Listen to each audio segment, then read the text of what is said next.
আপুনি আপোনাৰ YouTube shorts viral কৰিব বিচাৰে নেকি? মিলিয়ন মিলিয়ন ভিউজ ইনষ্টাগ্ৰাম ৰিলত আনিব বিচাৰে নেকি? যদি বিচাৰে এই ভিডিঅ'টো ভালকৈ চাব।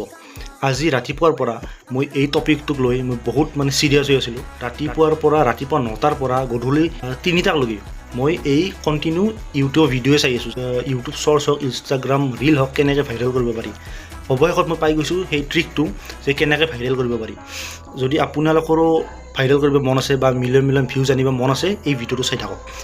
ৰাতিপুৱা 9টাৰ পৰা গধূলি 3টালৈকে মোৰ এটাই টেনশ্যন আছিল যে ভাইৰেল কেনেকৈ কৰিব পাৰি। লাষ্টত মই পাই গ'লোঁ যে কেনেকৈ ভাইৰেল কৰিব পাৰি। কিন্তু 3টাৰ পৰা এতিয়ালৈকে মোৰ এটা বেলেগ টেনশ্যন মাথাত খেলি গ'ল। কথাটো কেনেকুৱা, মই ইউটিউব চাই কিনে মই গম পালোঁ যে এটা ট্ৰিক আছে। সেই ট্ৰিকটো হৈছে কি 3 ছেকেণ্ড। ইউটিউব শৰ্টছ ইনষ্টাগ্ৰাম ৰিলত 3 ছেকেণ্ডে আমাৰ টাৰ্ণিং পইণ্ট হ'ব পাৰে। 3 ছেকেণ্ডটো কেনেকুৱা, আপুনি ইয়াতে এনেকুৱা কথা কৈ দিব লাগিব যাতে মানুহ স্ক্ৰল কৰি থকা সময়ত মানুহে আমাৰ কথাটো শুনি ৰখি যায়। সেইটো এটা কথাটো আপুনি ক'ব কি? মই কিন্তু ভাবি পোৱা নাই যে কি ক'ম। ৰাতিপুৱা 9টাৰ পৰা গধূলি 3টালৈকে মোৰ মাথাত বেলেগ টেনশ্যন আছিল। 3টাৰ পৰা এতিয়ালৈকে মোৰ কিন্তু সেইটো টেনশ্যনটো গুচি এটা বেলেগ টেনশ্যন সোমাই গৈছে যে মই কি ক'ম সেই 3 ছেকেণ্ডটোত।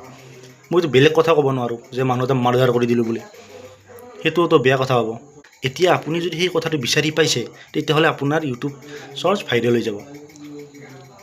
মই কিন্তু বিচাৰি পোৱা নাই।